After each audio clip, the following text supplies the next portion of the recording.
Hi everyone.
Good morning, everyone.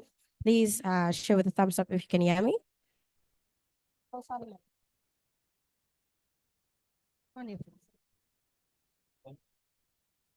One, two. Testing 1, 2. 1, 2. Can they hear us online? Yes. Okay, then it's good. Okay, let's get started.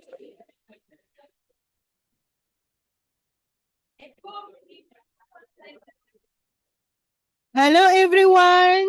Good morning, ladies Good and morning. gentlemen. Can we settle down, please, so that we can get started? I know we started a little bit late, and also apologies to the people online. There is a little bit of a technical difficulty. I'm so proud for saying it right. So please be patient with us as we go through this. Yet again, welcome everyone, and thank you so much for. Oh, we must elevate ourselves, Chisme. Okay. Thank Can you you so see much me for now? coming. Good morning, ladies and gentlemen, and welcome to the most anticipated moment of our, I think, lifetime. It's good to be alive. So we are celebrating something very special, which is the Yoma version 3 launch. I don't hear you.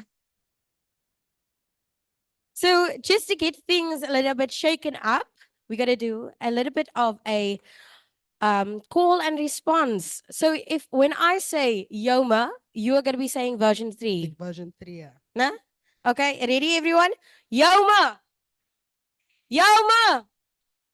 Yoma! Let's give ourselves a round of applause.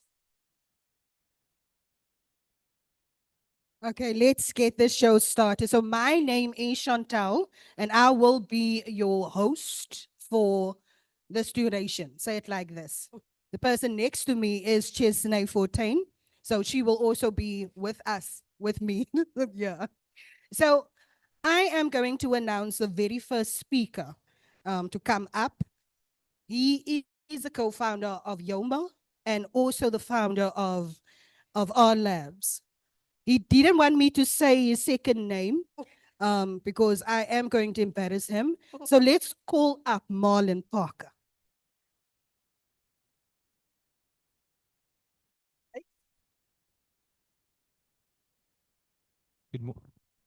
Good morning, everybody. And for those that's online, it's good to have you with us. Thank you so much for all your patience. For those of you that's still online and in bed, welcome to you as well.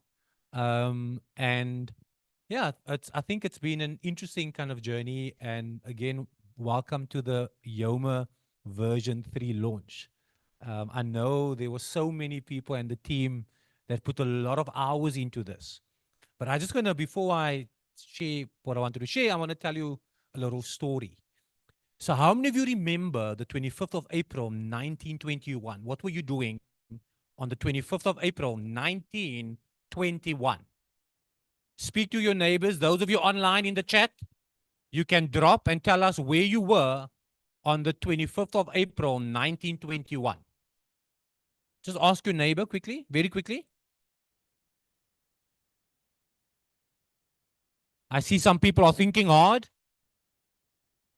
25th of April, 1921. Okay? 1921. You remember where you were?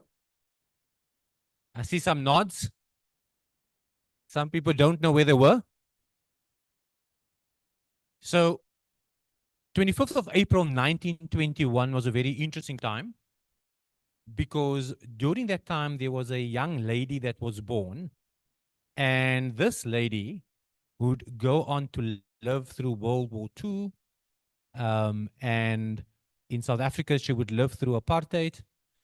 And she would be classified as a young girl that would be disenfranchised, marginalized, or don't have access to opportunity. She never had the privilege to complete school because of her circumstances. But eventually, when I met her, she shared something to me that I think was very significant. She simply said, Marlon, you should always make sure that you do your best and do your best for those that are not as fortunate as you. That's what she said. And that lady's name was Margaret. And it just so happened that I also have a surname because she was my grandmother. And almost 100 years later, right, in 2019, on the 25th of April, another person walks into my life, and his name is Johannes. Johannes, senior, some also call him, and Johannes from UNICEF. And when Johannes came to visit me on the 25th of April 2019, and I don't think Johannes remembers when he visited me, but I remember that day very clearly. We still went to Delft, a typical place where you go to when people come and visit you in Cape Town for the first time. You take them to Delft, right? That's a very, especially because Johannes understands, he's been to Germany, and of course Delft is a place in Germany. So I thought, let me take him to a German place in Cape Town on the Cape Flats called Delft.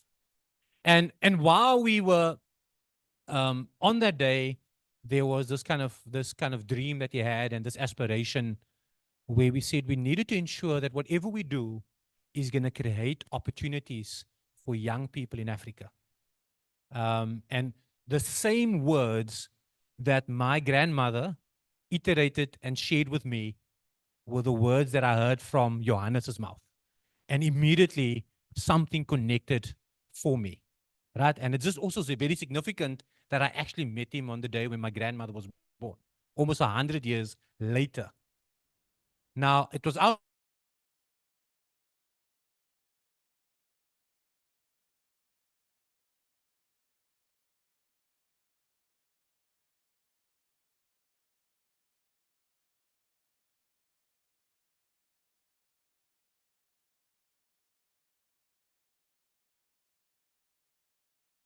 was the first presentation for the youth.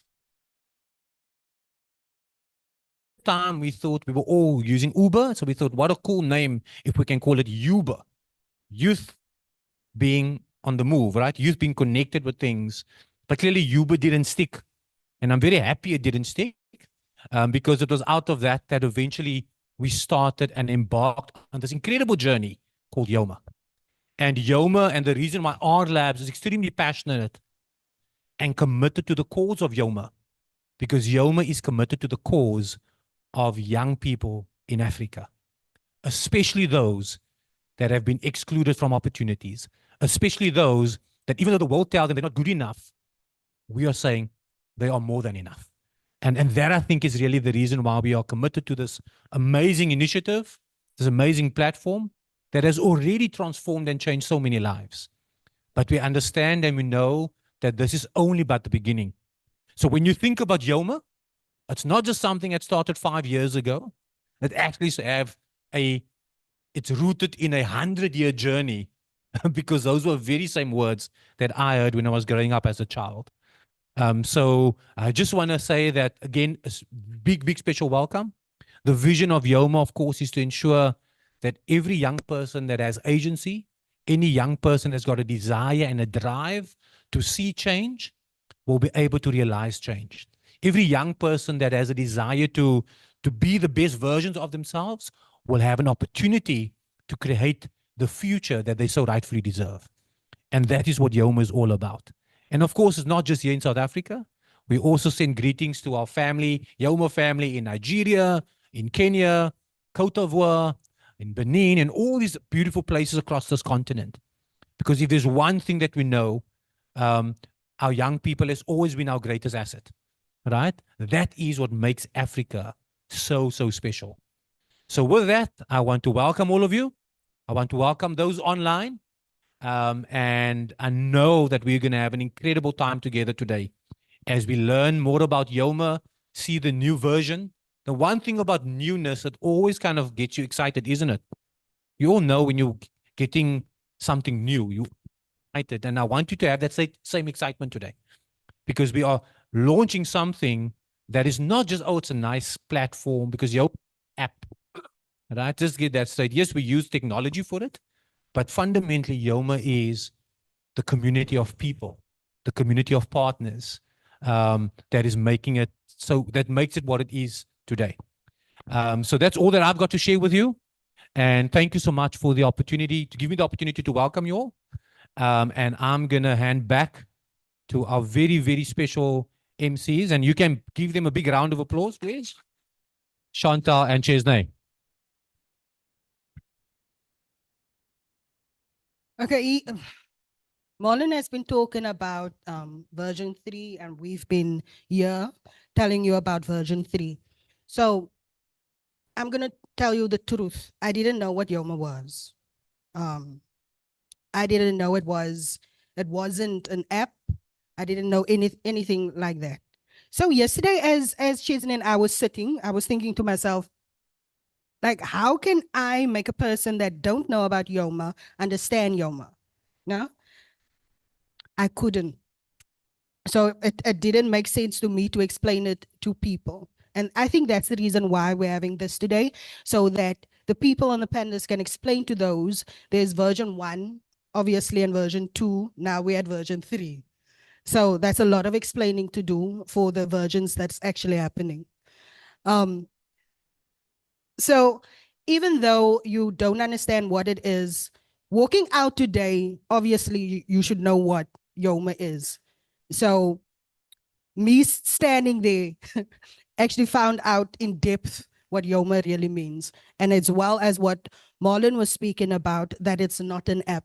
And I literally went onto the platform to see what it is.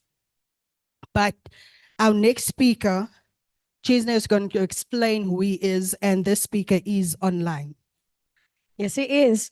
So Johannes Wiedenek has a long-standing experience in development cooperation with bilateral agencies, European Union, and since 20 years with UNICEF.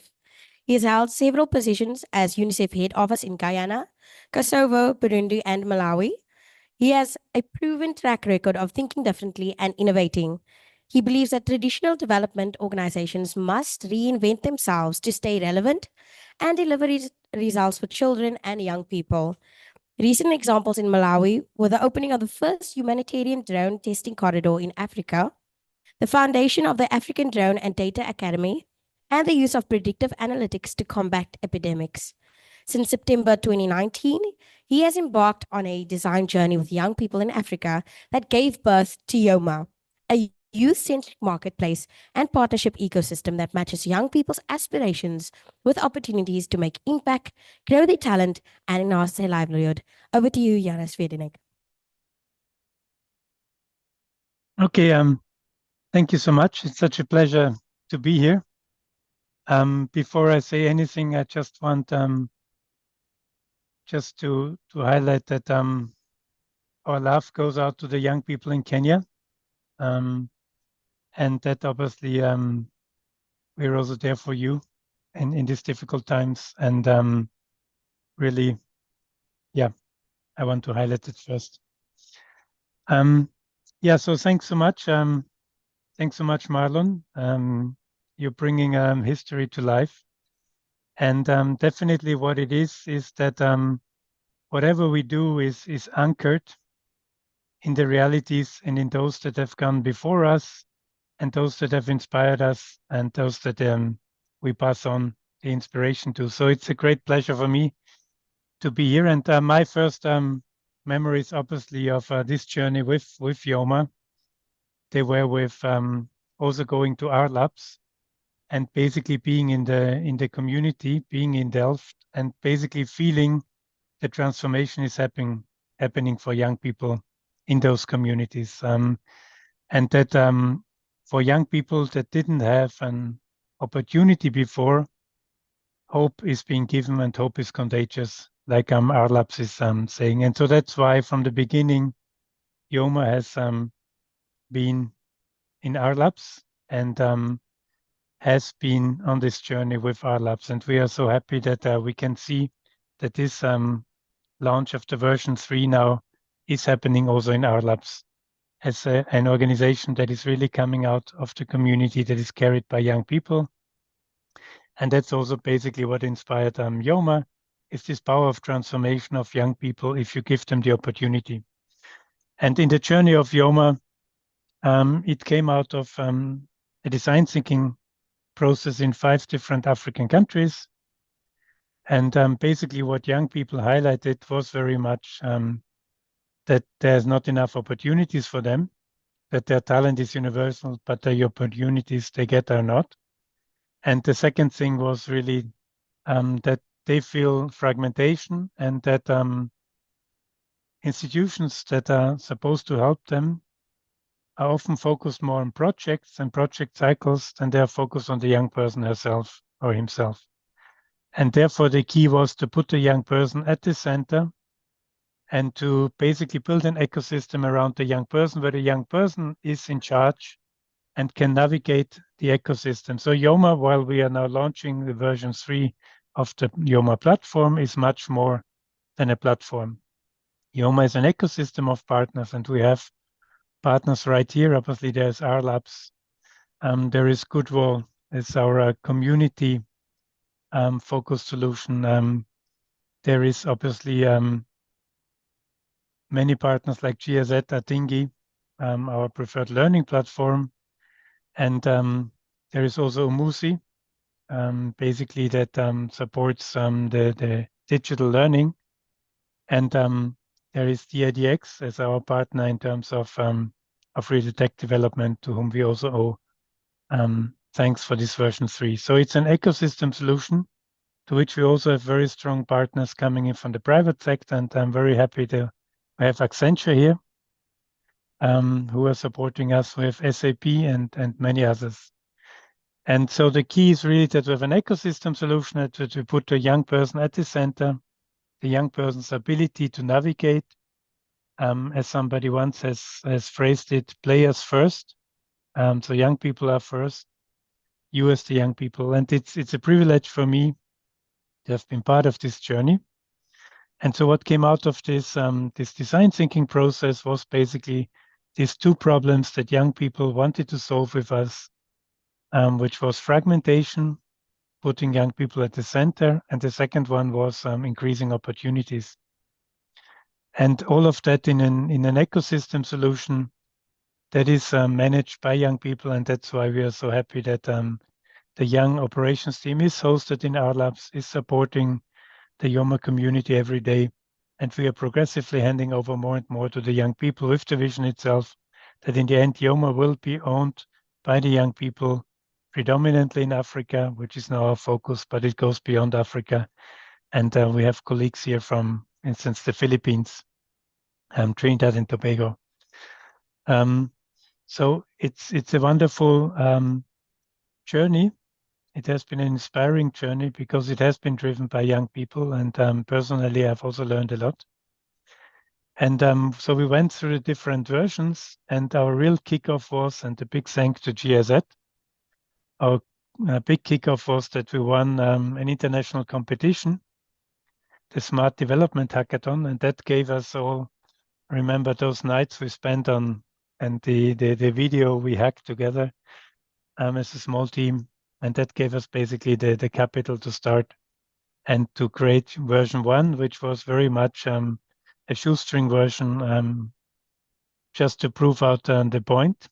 From then we went to version 2 that still had a lot of bugs and wasn't always delivering what we promised to deliver. And we realized we had to rebuild completely the code. And we came to version 3, which is the basis for all this ecosystem building that can bring in the opportunities for young people. Because what we realize, obviously, is that opportunities for young people, when young people generate impact or they take courses that are very complex and take longer time, we have to recognize them. We have to recognize the time you're spending, the efforts and the cost that you incur when you participate. And therefore, there's an incentive mechanism that builds on the SLATO. That is, again, our RLab community and the RLab family. And for that, obviously, we have to have the opportunity to scale this universe of opportunities for young people. And for that, we need significant funding. So we are now on a drive really to, obviously, get this great version that is out there, but much more even the ecosystem that is out there, and really get young people engaged, but also get other partners engaged. In South Africa, very happy how the government of South Africa is engaged, how other partners are engaged, and we're building strong partnerships. We're always there to complement. We're not there to compete. Our basic philosophy in Yoma is that we have to incentivize collaboration, and that's what Yoma is for. Yoma is not UNICEF. Well, I'm a UNICEF, and some of the colleagues are UNICEF staff or consultants. Yoma is not UNICEF. Yoma is basically owned by our labs, and UNICEF and many other partners are parts of the steering process, of the partnership building process, particularly with Generation Unlimited, in which we are inscribing and which we are a solution of, and that tries to bring big partners together all around the world to bring opportunities to young people on the learning to earning journey. And if the situation in Kenya reminds us obviously of one thing, is that in Africa, we can't move forward if we don't generate opportunities on a large scale for young people that really provide the promises for a better future for them, and that provide them agency that is not just being talked about, but agency that is real, that is transformational, because each one of you young people has the ability to bring out your talent, to contribute it in an ecosystem. And that's what Yoma is. We don't hold any young person. You can move in and out. You can take your credentials. We have to live by example ourselves as Yoma. It's not to lock anybody in. On the contrary, it's to bring an ecosystem together that sets you free to really develop your creativity and to really thrive. And those are the three dimensions of Yoma. They're impacting young people, particularly in Africa. I've seen it many times. They generate the change that is necessary, and they're the hope for the change that's happening now and that will happen tomorrow. For that, obviously, everybody needs to grow. We all need to grow together. And so we're happy that we have atingi as our partner there, but also other partners on our learning journey. And then in the end, it's for thriving. So young people often say, yes, it's nice to do some courses. It's nice to have some small impact tasks, but in the end, I have to be on my pathway for my livelihood. And so that is now coming out of the last design journey with young people that we had 2 months ago in Cape Town, following up for 3 to 4 years later from our design journey we had with our labs. And there the big thrust was really, how can we increase the opportunities for young people to generate impact, to be recognized for it, to be rewarded for it, and to be set on a livelihood journey. So Marlon and colleagues in our labs and the young team and all the young teams all over the countries, a big thank you.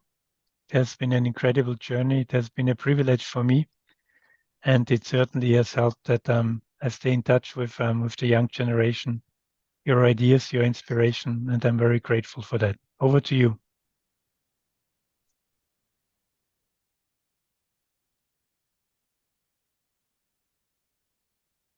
Thank you so much, Janice.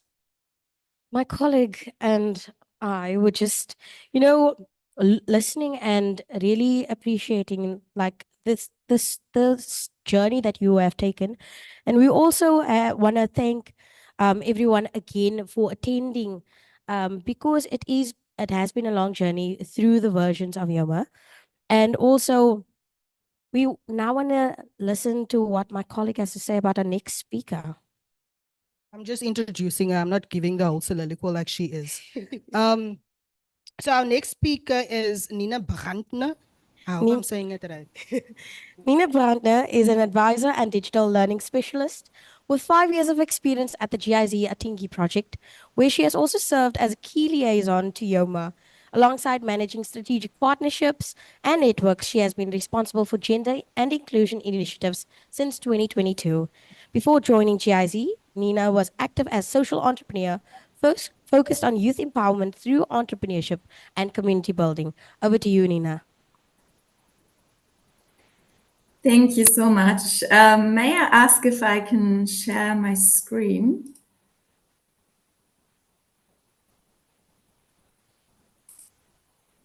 Okay, perfect.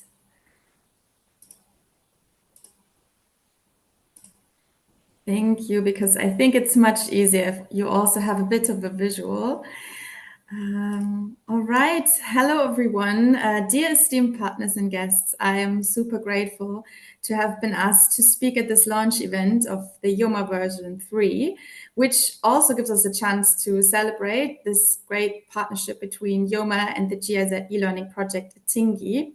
But before I tell you more about atingi and the work we've been doing with Yoma, let me introduce myself a bit more thoroughly. So my name is Nina, as you've heard, and I've had the privilege of being deeply involved in the development and implementation of innovative e-learning solutions for several years now, as advisor at the atingi project and also as atingi liaison for Yoma. Working with truly talented teams at GIZ and Yoma has been very enriching for me, and I'm thrilled to share some of our journey with you today. But let me also introduce to you and say thanks to my dear colleague Vincent Berendes, who is leading the Yoma project from GIZ side and who I've been working with for several years now as well. Right. On this slide, you can see the vision of atingi, which is a world in which digital learning is relevant, accessible, inclusive, safe, and secure for all learners. What is atingi? It's a free of charge digital learning platform commissioned by the German Federal Ministry for Economic Cooperation and Development and implemented by GIZ. We offer different learning opportunities that address mainly employment and educational skill gaps in emerging markets. And to do so, we collaborate with many, many partners and networks inside and outside of GIZ, such as Yoma. Our learning management system, so the platform that we use, is based on Moodle and can be accessed comfortably from any desktop, smartphone, or tablet browser.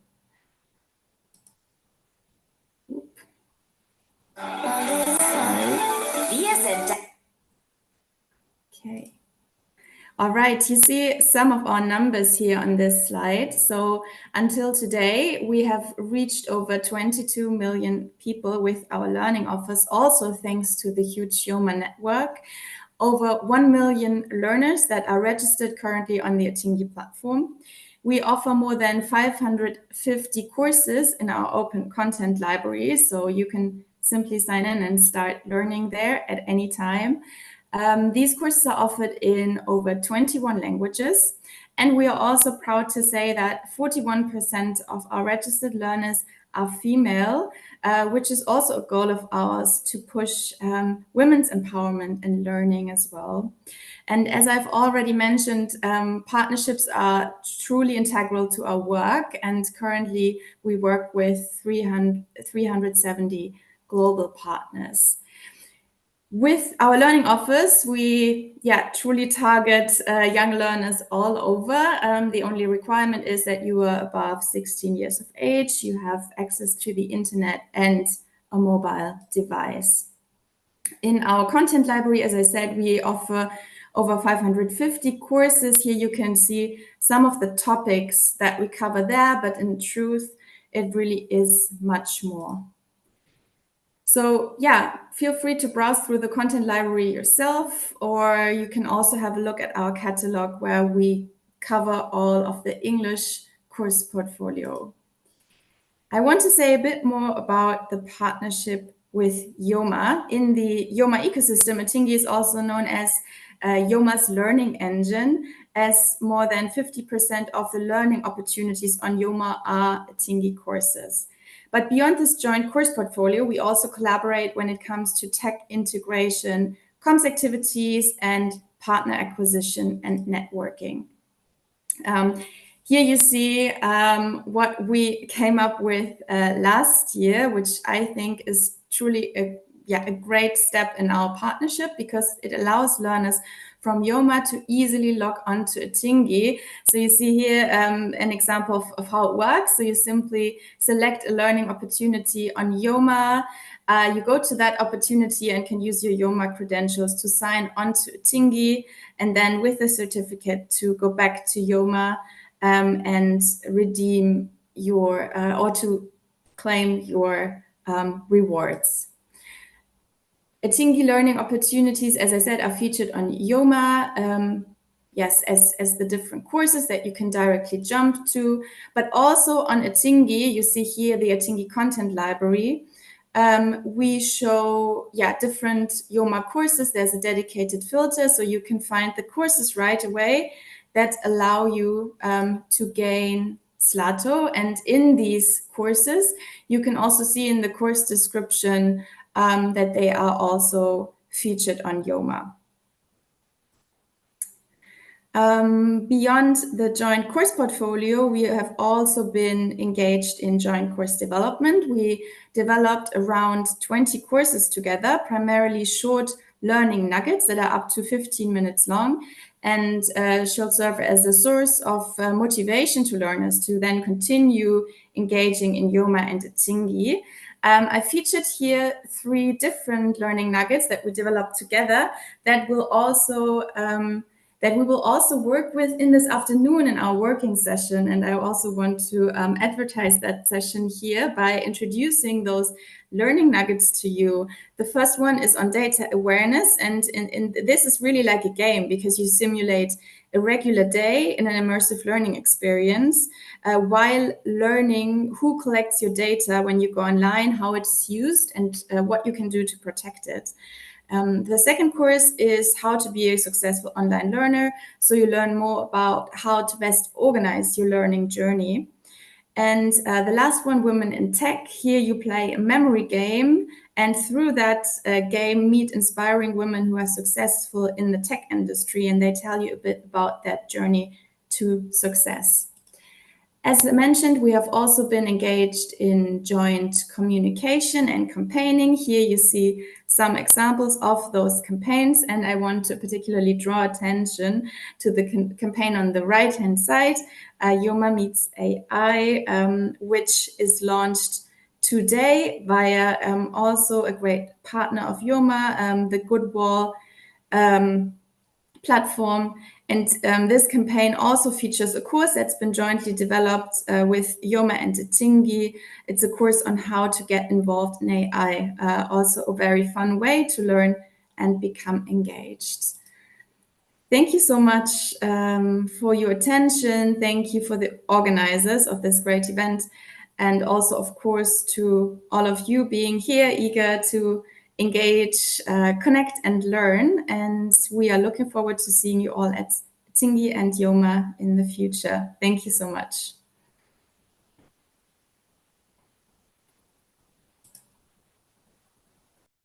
Okay, so I know for a fact that was a mouthful.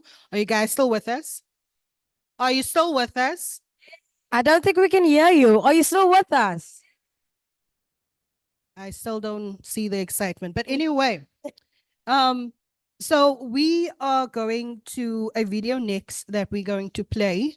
So if our technical team is ready, we're playing a video of our Yoma youngsters, young youth, actually, on how they see it.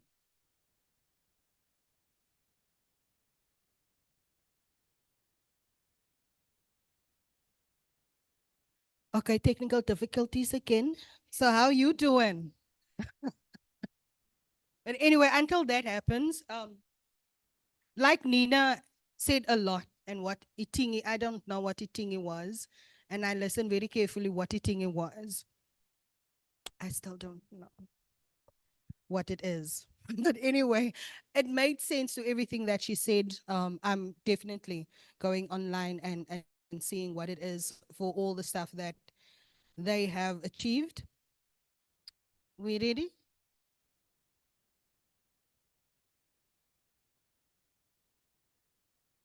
A platform dedicated to empowering youth across the globe. Yoma has a mission to help young people grow, thrive, and even make positive impact in their communities.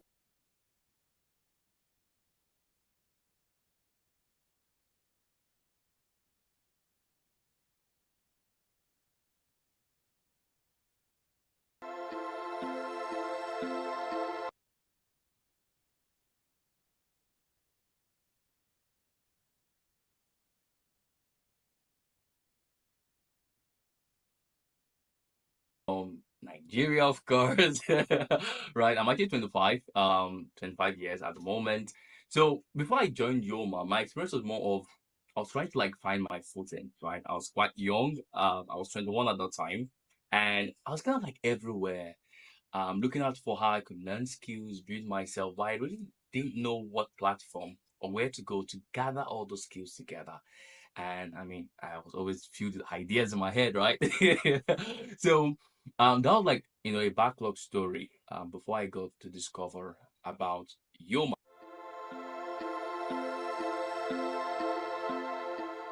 So how did I get to know about Yoma?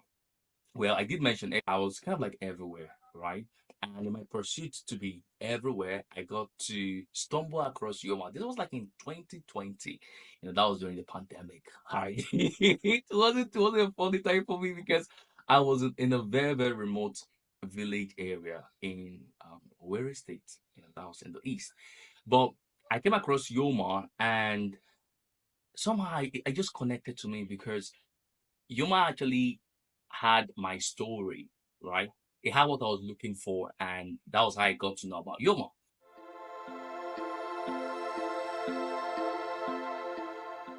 The impact of Yuma in my life is so far say extraordinary, right? I remember the COVID-19 pandemic design thinking competition that was held. That was in 2020. I participated in it, and that exposed me to core concepts on problem solving, on design thinking, on prototyping, right? As well as on research on user experience. And for me, it made a world of a difference because I was able to acquire these new skills that enabled me to see the world in a unique way and a unique manner. So that for me was like super, super, super, super awesome. And currently, for me to put to work the skill set, the resources, the insight I've gotten from the courses on the Yoma platform into real life. I learn a lot, and of course, as long as you are alive, you always keep on learning.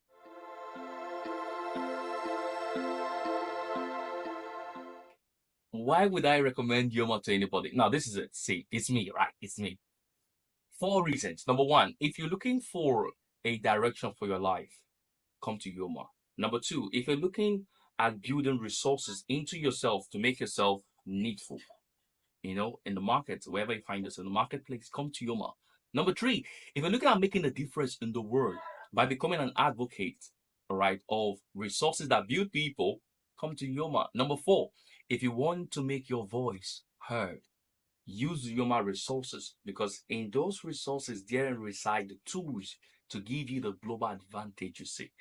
I am a living testimony that Yoma works.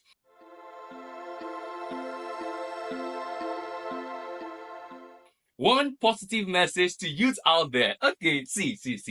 We're all young people, right? And the word is ours, right?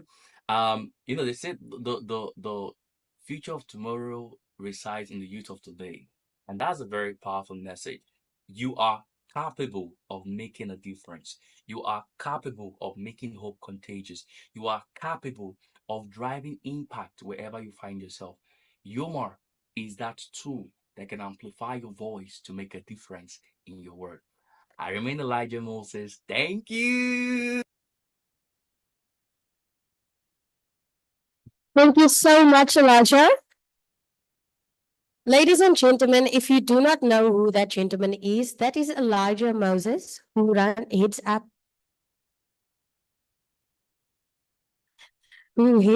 our R Labs Nigeria hub. So if you really want to know, it's that big.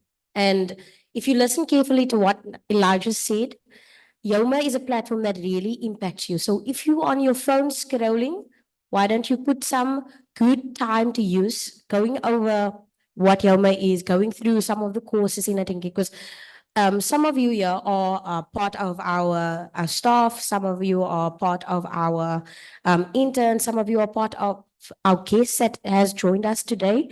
And if you really want to get to know the platform, I think take some time out of your day, every day, just to upskill yourself, because better time can be spent. I'm not saying that your whatever your hobbies are aren't important. I'm saying really go through the platform and, appreciate it for yourself. Because before I joined the yoga platform myself, I really didn't know what I was doing with my time. And I earn Zlato also. If you don't know Zlato, you earn Zlato and you can do good with that as well. So over to the next thing, we will have our Yoma version 3 walkthrough by Camilla Hawks, the Yoma Program Officer, Southern Africa, who will guide us through a detailed walkthrough of the Yoma platform, showcasing its features and functionalities. Over to you. Round of applause, Welcome ladies to and Yomar, gentlemen. a platform dedicated to empowering youth across the globe. Yomar has a mission to help young people grow, thrive, and even make positive impact in their communities. So excited to announce the launch of Yoma. The newest version of the Yoma platform is designed to be user-friendly and connect you to even more amazing opportunities. Now let's dive in. Starting off with the homepage that shows you details of Yoma's mission and highlights of other important features available on the platform, giving you a new and improved user experience like never before. You can see what's trending, most completed, and access an advanced filter which lets you search based on topics of your interest, opportunity type, region, language, organization, effort, reward, and status, just like that on the opportunity page. Now you can enjoy easier access to e-learning courses and impact tags that can build and enhance your skills right here on Yoma. And the best part is you can earn Zlato points, which is a reward currency, after completing certain opportunities on the platform. It's Yoma's way of recognizing and celebrating your hard work. You can browse and purchase a variety of items such as electricity, vouchers, airtime in the marketplace using Zlato points earned. Your ID stores all your accomplishments and skills, showcasing the exciting opportunities you've completed, highlighting your journey and growth. Now we have seen all the amazing features available on the newest version of Yoma. Dive in today and unlock your potential with Yoma.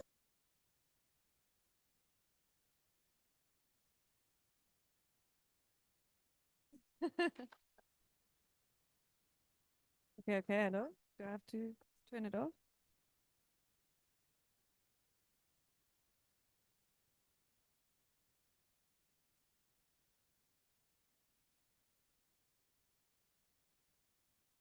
Perfect. Okay.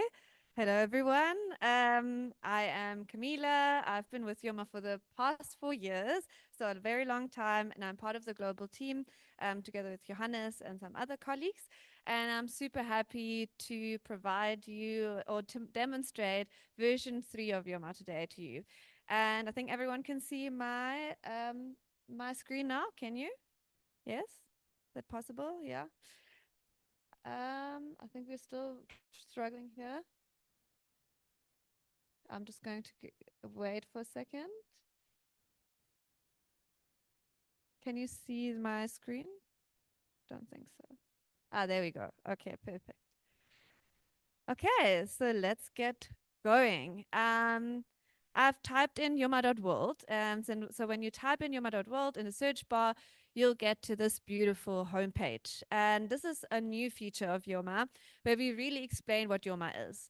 And you just heard and saw the Yoma mobile version, which is really beautiful as well. But we have also the Yoma desktop version, which you can find online on if you have a laptop. And as I said, you land on the homepage and we explain a little bit about the Yoma mission. So usually we like to explain Yoma as part of 3 dimensions. So the growing dimension, which really focuses on upskilling youth and the learning part of Yoma. Then impact as part of how young people can have impact on the community and how Yoma supports that. And then the thriving dimension. And this is really how Yoma supports young people to record their progress on the Your ID. So I know that most of you guys probably don't know what the Yoma ID is. I will explain it a bit later and you will really see what the value add of it is. But you can really think of it as, you can think of Yoma of recording your whole learning to earning journey. And then we also have a bit of an explanation of the different Yoma apps and applications and platforms. So Goodwill is one of our main ecosystem partners, and we also call it our Yoma app because in Africa it's actually branded as Yoma. So this is a bit more data heavy, and you can think of it as if TikTok and LinkedIn had a baby. So here, young people can actually participate in challenges, and they're asked to post videos of themselves. So usually it's about a certain topic, and then they will post a video of themselves. They can like each other's videos, they can interact with each other, and it's very interactive and fun. So that is our Yoma app. And then we, of course, have the Yoma platform. That's what we can see here right now. And then we're really also looking into chatbot solutions, WhatsApp versions that we're exploring right now. So this is coming soon, because we know that, you know, WhatsApp, everyone is using it, and it also is far less data heavy than anything else. And then, of course, most of our RLIPS youth will know this.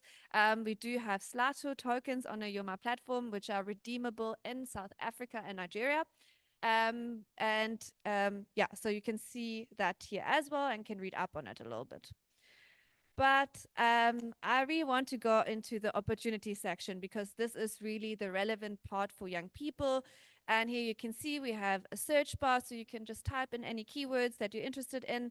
But it will also be really helpful to first look at the different categories that we have on Yoma. So we have all our opportunities are in these categories. So we have, for example, technology and digitization, which is the biggest category. So most of our courses are about technology and digitization. So you can also see how Yoma is really focused on 21st century skills. Then secondly, career and personal development. So we have 62 opportunities there. And then agriculture and business and entrepreneurship. Exactly. What's also new in our platform now, Yoma version 3, is this Airbnb type style filter, where you can filter according to different types of opportunities. So you can look at learning opportunities, or if you want to look for an event, you can also look for that, and you can filter accordingly. You can look at opportunities that are offline or online. So if you prefer offline learning, you can filter accordingly. You can also filter according to your time availability. So whether you have, you know, maybe just 15 minutes or months to learn. And then you can also look for opportunities with Slato rewards or without. And then you can see we are represented in a lot of countries, but most of our opportunities are actually worldwide. And then we also have quite a few languages, and you can also filter according to those languages. However, I want to mention that most of our opportunities are in English right now. We have a few French opportunities, but we're hoping to, of course, populate it with more with other languages. And then, of course, you can also filter according to our providers. Yeah, so as Sophia also mentioned in the video already, is we have quite a few sections also in terms of opportunities, but we start with the featured opportunities. These are usually extremely valuable opportunities to young people, extremely time-sensitive opportunities, so often challenges that will end soon, and where we think it's really valuable for the youth to participate in those. Then, of course, trending, these are the most viewed opportunities, and then the most completed opportunities. Okay, but now I really want to talk about one of our biggest value adds in Yoma. Why are we different from any other learning platform? And for this, I need to sign in now. So what is really exciting about our platform, we believe, is that you can go through the platform and click through the platform without having registered yet. So you can really click on all the opportunities and use the platform without a profile. However, for certain things, you will have to register. And for your ID, the Yoma ID that I already mentioned, and the biggest value add of Yoma, in our opinion, I will have to sign in. If you are not registered on Yoma yet, there is a wonderful little button down here that says "New to Yoma, join now." So I would really, recommend to sign up on the platform. Otherwise, as I'm already part of Yoma, I will sign in with my details and wait for a second, and then I will navigate towards my profile. And my profile, you can see my little profile picture on the top right. I click on that, I go into my profile, and then it will open up this wonderful view. So maybe I'll ask in this room, what can you see in the background here? If you look at the background behind my ID, Yoma ID. What do you recognize this as? A bit louder, I've heard it, yeah? Money, okay, other. Okay, so I've heard from someone already, passport stamps. So why is this, why do we have passport stamps there? So we usually like to use the analogy of a digital passport here, of a physical. So to say that the Yoma ID is like a passport for young people. It's a digital passport that opens up opportunities to you that are from all over the world, right? Usually, you know, traditionally we would need a passport to access opportunities in other countries. But with this digital passport and your digital ID, you can actually access opportunities worldwide. And the best part is that it all gets recorded on blockchain on your Yoma ID. And you can think of those records as stamps in your passport. And I will show you now how that looks. So for example, if in the overview here says my opportunities, it says that I've already completed 4 opportunities. And now we will look at my passport and at the different stamps that I already have. And these stamps we call credentials. It's a bit of a techie word, so you don't really have to remember that, but you can think of it as certificates on the blockchain. And so let's see, I've completed a career in hospitality. If you click on that, it will tell you all the information of this course. It will tell you that the issue was atingi. They just presented themselves. It will tell you when this was issued, when I completed the opportunity, what type of skills I've earned, also what type of opportunity it is, and then also a few details about my person. Why is this useful?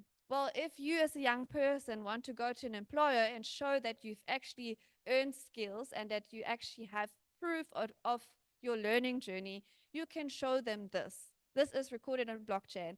And we don't have it here yet, but it is in the works. We want to have a print button, but also a QR code button. So for example, if you go to an employer now, you go with a CV, you can add an annex with all of your credentials from Yoma, or either show a barcode to them or send them the barcode that shows all of the skills and credentials you've earned. So yeah, we believe this is really cool. We hope you believe this is also cool.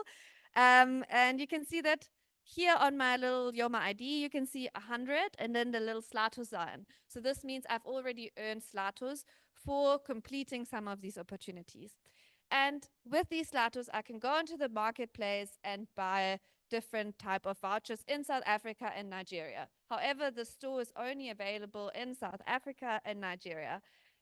We are, of course, looking into ways of expanding into other countries, so that will come soon. And then I just also wanted to mention, because at the moment, most of our Yoma youth and also those online and Yoma youth amongst us here, you know that when you complete an opportunity, usually you would need to go onto the opportunities view here and go to upload your completion files. And to upload your completion files, you would upload your certificate and then it would show on your Yoma ID, right? So that's how we usually do it. But with Yoma version 3, we have introduced what we call magic links. So this is not necessary anymore. For some of them, it will still be necessary, but for a lot of our opportunities now, you will actually just receive an automatic magic link. And this will reduce the amount of work that you will have to do, because as you can see now, I've navigated to my personal email address. Now it will show you're my magic link. Congratulations, you have completed a certain opportunity. Then I can say claim here. I click on this and it will automatically open my Yoma, the Yoma platform, and will say, hey, congratulations, you have successfully completed this. I click on Yoma ID and it will show on my Yoma ID. Now you can see I've earned 25 status more. I have 125 status now because I've completed this opportunity, and there's no need for you to physically do it anymore on the platform. So these are our exciting updates. Just to mention before I finish is that we do have a little help section down in the bottom. So if you ever have any issues, you can always message Jethro and Venita. They will get back to you as soon as possible. And we also have a little feedback form on the right. where you can click on this and it will open up. Sorry, it will open up a Google form where you can give feedback directly to us, and we will hopefully be able to get all your feedback and work it into the platform and improve it for you, because this is really important to us. We're doing this for youth, and yeah, we're really excited. Thank you so much. This was the Yoma walkthrough in a nutshell. Thank you.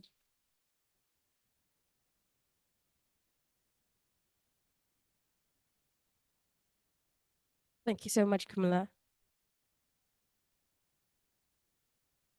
And so I hope, ladies and gentlemen, that you've really taken in what Camilla has said. I hope now that we are going to be active users on the Yoma version 3 platform. And we're not just, taking in and then in one ear, out the other once this session is done. I trust that everyone will now, you know, tell our friends, our family members that this is a platform that will be beneficial to everyone, and especially our youth. We know what our communities are like, and so something beneficial to them, giving them a password into another world. I think Yoma is going to be really, really good. Over to my colleague. Okay, so we're going over to the panel discussion. That is going to be led by Leon Stein. I think I'm getting the difficult surnames today. Okay, so Leon is a project and knowledge management consultant for Yoma, who will be leading the panel discussion, focusing on the challenges around youth employability, no? in Africa and potential solutions to addressing these challenges. So please, Leon, over to you. Yeah, thank you so much for the introduction, and hi everyone. A quick check if people can hear me well. I hope so. Yeah, thanks so much. Yeah, it's great to see so many people online joining this event. And I'm personally very happy to see Yoma evolving more and more as a platform for young people, as we just learned, but also as an ecosystem of strong partners. So I have the privilege to moderate this next session, which is a panel discussion on youth employability and the linkage to Yoma, together with three amazing panelists.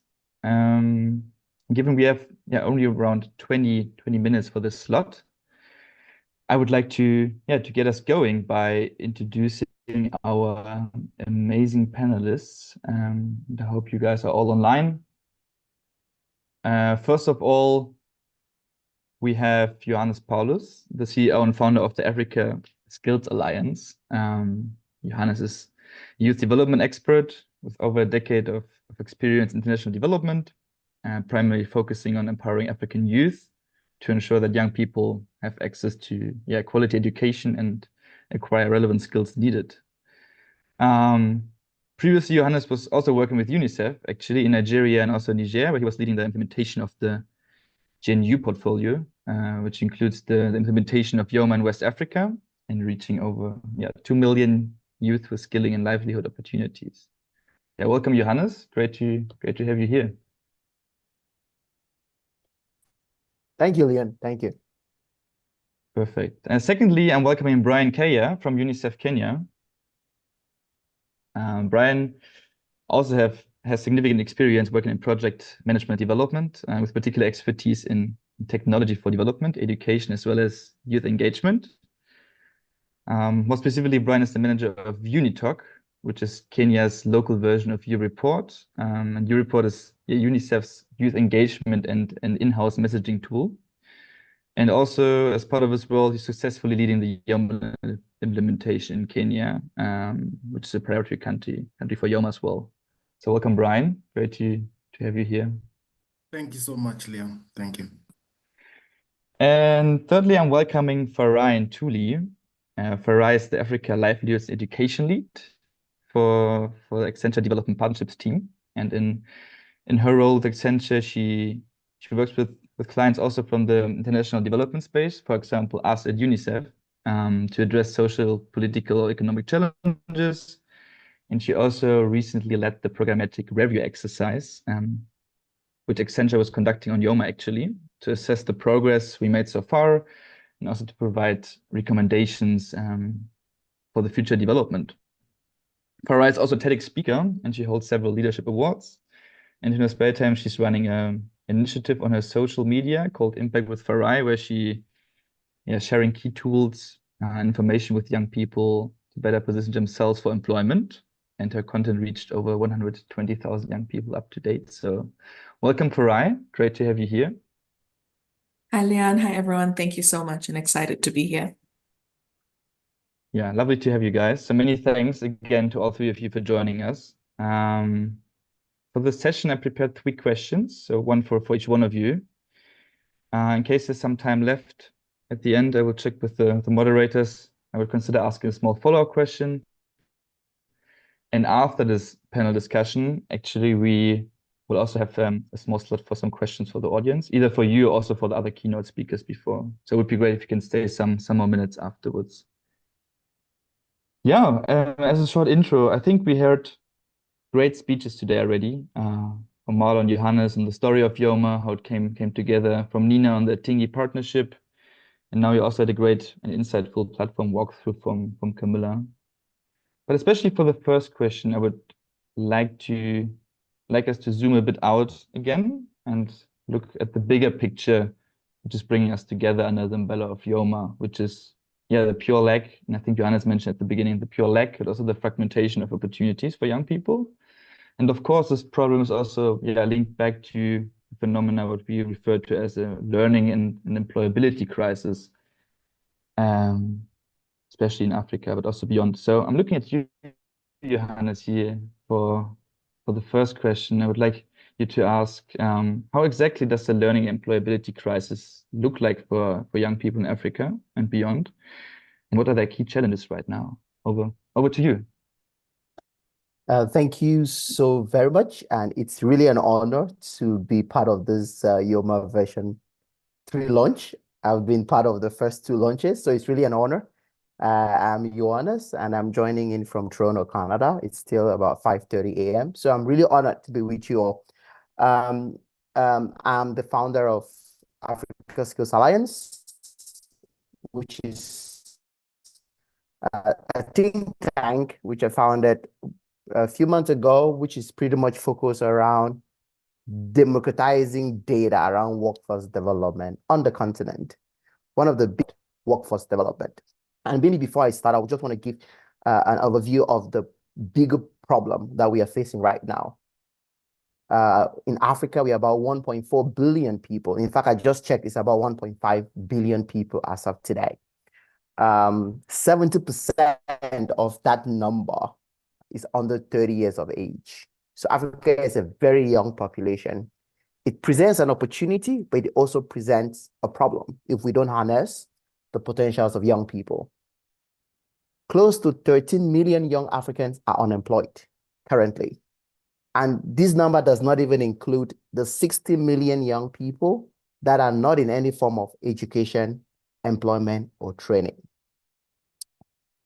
Right now, the biggest problem is we have mismatched skills amongst young people. Young people are not equipped enough to be able to take up the jobs. And our educational curricula is not preparing young people to be able to take up those jobs. In fact, it's estimated that by 2030, 85% of jobs will be new. It means that everybody then needs to reskill, because if 85% of jobs by 2030 will be new jobs, it means that we need to undergo a thorough reskilling because of AI. Right now, we are talking about AI on the continent. Africa is playing catch up.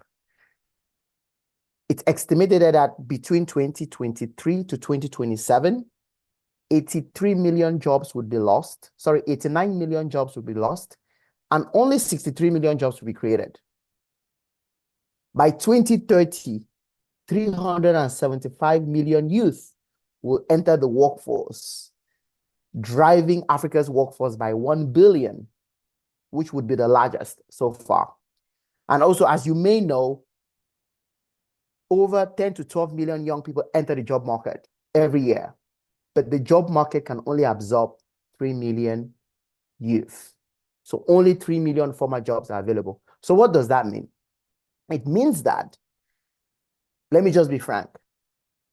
On one hand, there are just not enough jobs. On the other hand, we have young people that are not equipped with the skills that employers are looking for.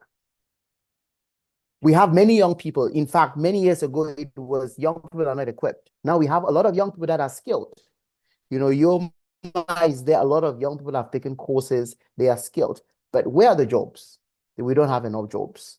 How can we then incentivize the private sector to create jobs for young people and decent jobs? In fact, 2 months ago, the president of the Employers Association in Ghana said they are no longer hiring young graduates at all because there are just not enough jobs. So what we are doing is, how do we solve this problem? By actually providing reliable and timely data around workforce development. Where are the jobs? What are the skills that young people have? What kind of sectors are creating jobs, so that we can start incentivize job creators to start creating jobs. In fact, we just conducted a survey and we found that close to 65% of young graduates had no formal career guidance and counseling in the subjects that they were studying. Many young graduates today on the continent are studying things like not enough jobs in those spaces. And very few are in the STEM space, but they are studying STEM more as a subject, not as a way of building their entrepreneurship. I mean, not as a way of building their entrepreneurial mindset so that they can start to create their own jobs. We did a survey and we asked young people across Africa. We were trying to understand the challenges that young people in Ghana, Nigeria, and South Africa were facing. 90% of them said they are considering entrepreneurship as a viable option because they can't find jobs. But that is a problem. If young people are considering entrepreneurship as a viable option, as a secondary option, it is a problem, because we need to start nurturing entrepreneurship from a very early onset, from primary school to secondary school, so that young people, if they can't get jobs, they can create their own jobs. And mind you, not everybody can be an entrepreneur. It takes time, you need funding, it takes resources. So we need young people to start building the entrepreneurship mindset so that they can start to create their own jobs in a world where we don't have enough jobs to be able to accommodate all of these young people. And maybe before I end, if I were to ask you how many young graduates apply, how many jobs do young graduates currently on the continent apply for in a week? Maybe you would tell me 50, 70 jobs in a week.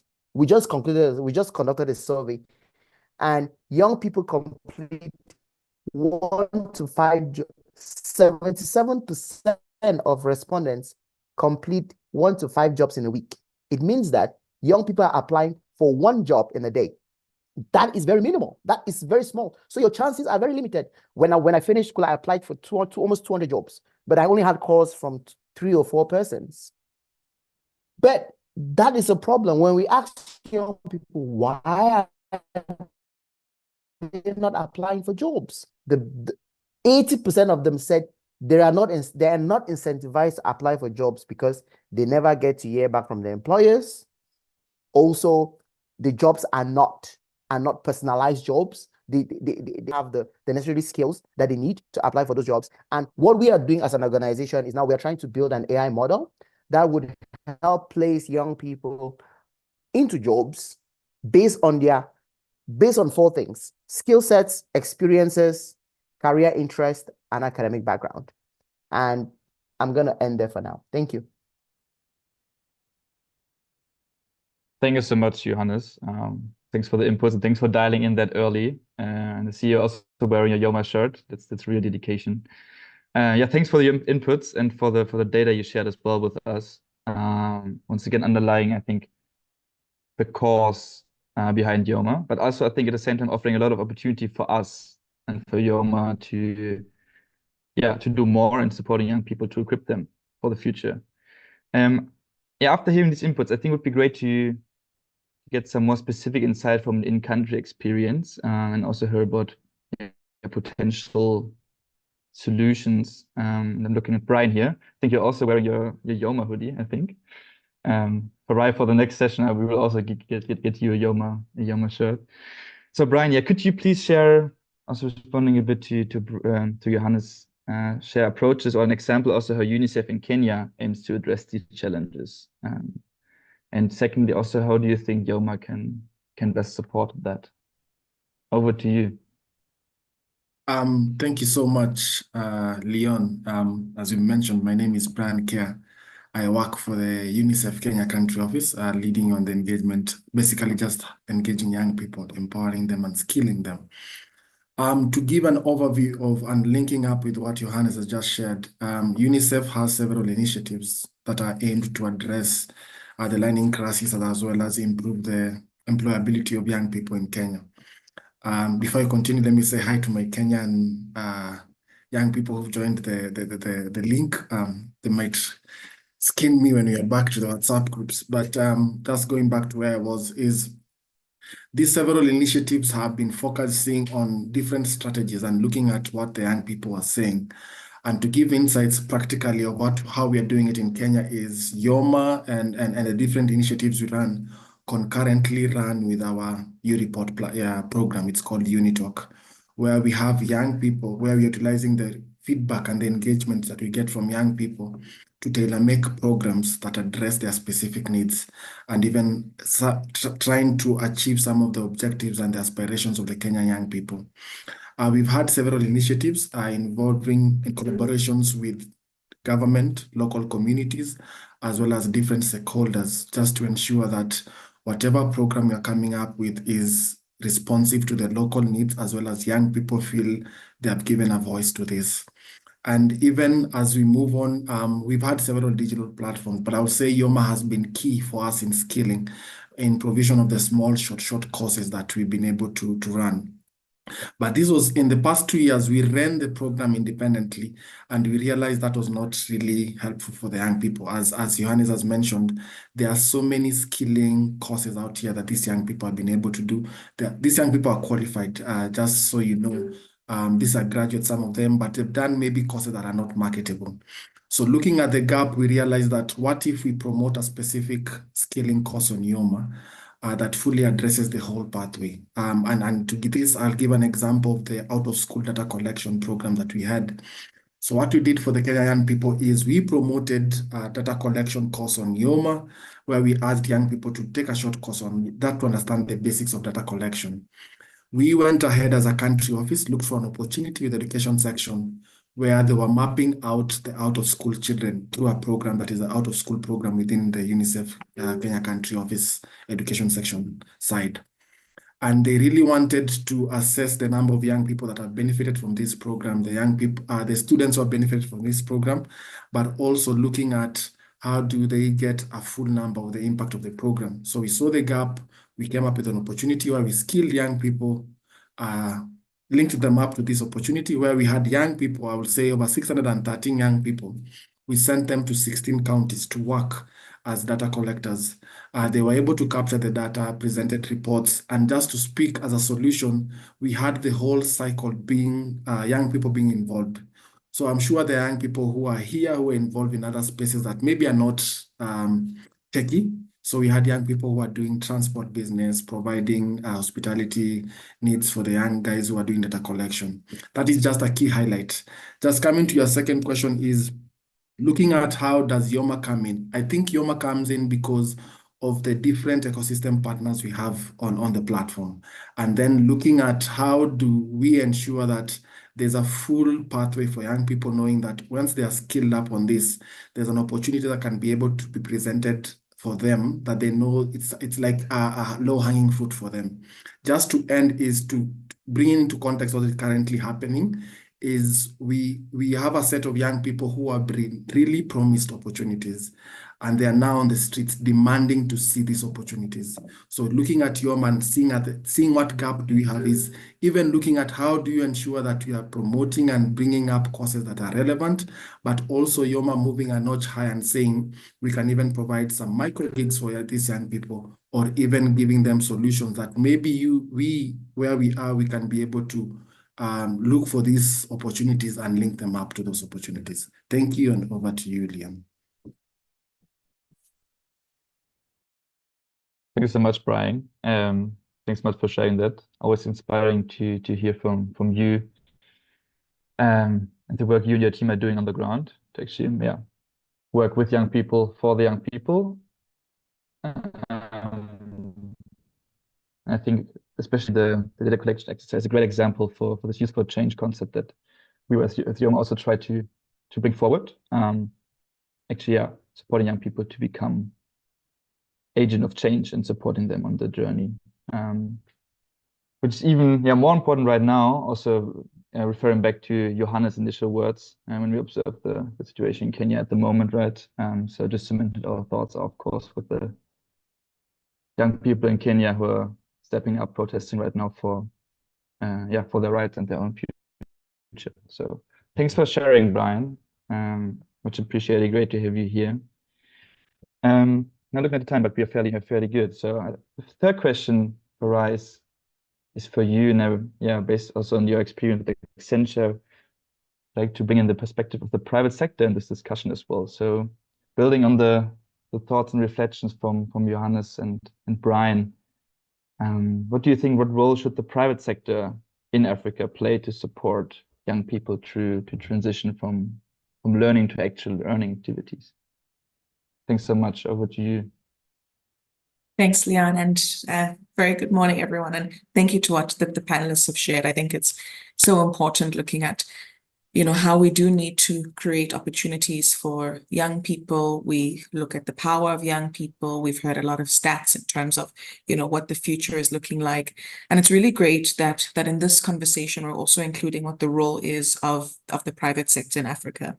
And I've got about 5 points that look at what role the private sector should play in facilitating the learning to earning pathways for young people. The first is inclusive hiring practices. Private sector must see that when you are hiring young people, this is an investment and it's not a grudge purchase.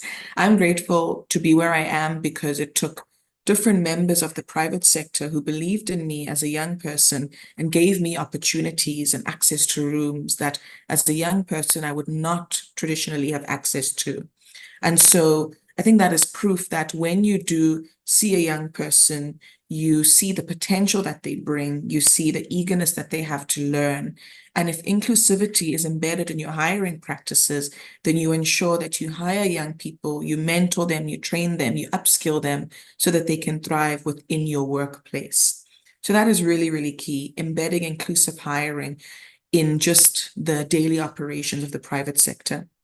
The second aspect, which links in terms of a point that Johannes had shared, is that from an HR perspective, private sector has a responsibility to give unsuccessful applicants feedback on why their applications were unsuccessful. It is this continuous cycle, and we've heard stats where young people are applying for different opportunities, one a day so that they can be within employment, get rejected, but there isn't feedback on why your application was unsuccessful. And when that happens, young people become incredibly despondent. When we look at a lot of the employment stats from across the countries we come from, we focus a lot on the official unemployment rate, but the official unemployment rate doesn't take into account what we call discouraged work seekers, which are those who are simply not applying because of the realities that they face. And in my context here in SA, across the continent as well, there are so many discouraged work seekers who are discouraged by numerous factors, including the fact that they never get feedback in terms of their application and therefore don't know what the improvement areas are. A third key aspect where we need the private sector is to help us get rid of information asymmetries. When we talk about information asymmetries, this refers to the private sector having one idea of, what are the skills that young people need, young people having one idea of what are the skills that they need, and there being this information mismatch. And we see this a lot for example, one of the sectors which I'll name is in the hospitality sector. South Africa has got a really big tourism industry. A lot of young people think that if I want to be employed in the tourism industry, I must do a diploma in tourism. Tourism companies are saying, if you want to be employed in our industry, do a diploma in project management, because those are the skills we need. But there isn't that sharing of information from private sector to say, this is what we need. This is the clarity young people need so that they can be employed. The other thing as well, when we're talking about information asymmetries, is for private sector to also share what we're seeing changing in the world of work, which is that hiring is slowly but surely changing from qualifications-based hiring to skill-based hiring. What are the skills you possess that we can leverage in the workplace rather than having one qualification after the other, which is good to have and a nice to have, but doesn't always equate to a really good employee. So far I've named inclusive hiring, feedback for young people, and information asymmetries. And I want to just name two more, which is demand-led skilling. This basically refers to the private sector sharing based on the demand in our sector or our industry that we see growing in the next few years, or the sort of jobs we see emerging. What are the sorts of skills that we want young people to have? And private sector has got this information, and it's so important to coordinate with government and with higher education institutions so that we don't have a mismatch between what is being taught by higher education institutions and what the private sector wants. Again, to show you a local context, in South Africa, we speak a lot about green jobs, and we have a lot of roles for green jobs, but our institutions haven't adapted to what is it that SASL wants as green jobs, and how do we put young people into these roles? So we need private sector involvement in these key conversations. And lastly, to wrap up, which I think is what Yoma does incredibly well, it's this ecosystem approach. None of us as individuals can solve the youth unemployment crises across the globe. We have to be working together, sharing best practices, coordinating, leveraging each other's strengths. And very often, a lot of people will think issues of youth unemployment is government's responsibility, but it's everyone's responsibility. And this means we need private sector at the table, we need young people at the table, we need government here at the table, all of us, so that we can coordinate on how best do we empower young people to position them from learning to earning. So yeah, that is the role that the private sector should play on the continent.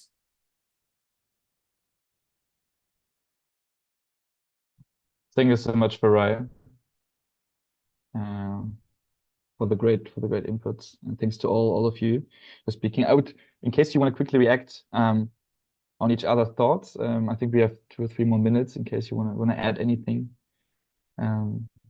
You're welcome to do so.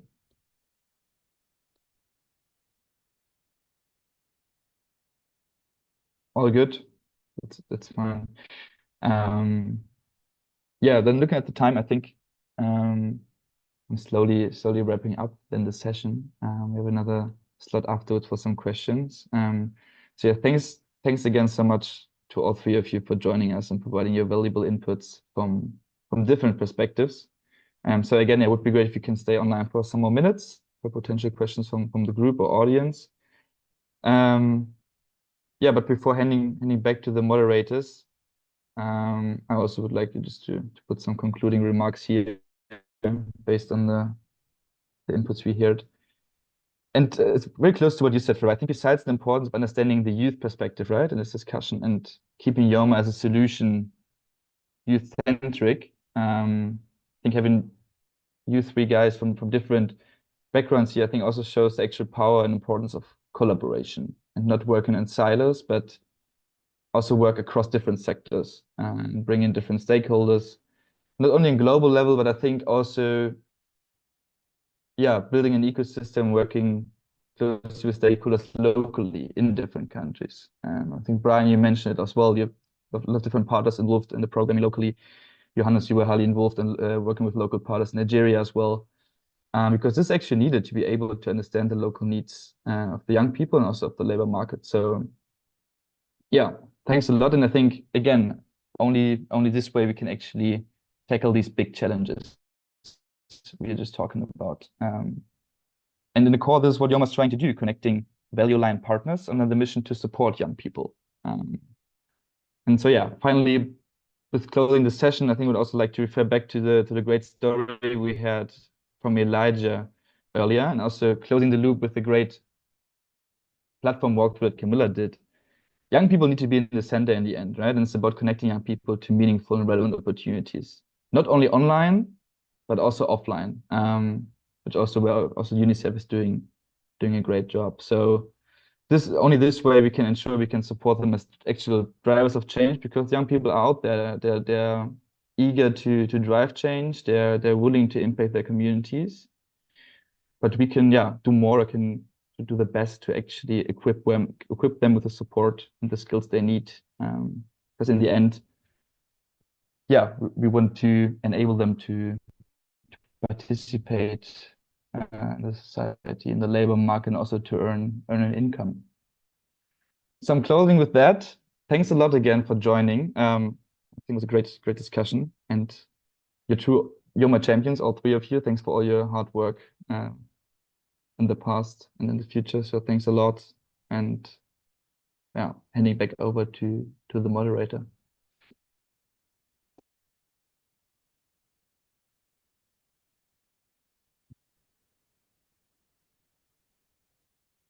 Thank you so much. I really appreciate us answering questions. Just before we go, is there any questions from the audience based on what was said? Is there any questions? This is offline and online. This is posted to both. If you do have a question, please don't be shy to ask it. We do have the professionals right here today, so they can answer it actually professionally. No one, so you didn't learn anything today. If no one has a question, you didn't learn anything about what Yoma is. Is there a confusion? Like why is the color purple? Like that. Colors of like pictures, nothing. Okay. So, oh, thank you so much for your question. Hey. I must introduce myself also. Hello, everybody. My name is Sarah. I'm here from Umuzi, one of Yoma's partners, which is amazing. I think I just wanted to ask for, who am I asking? You.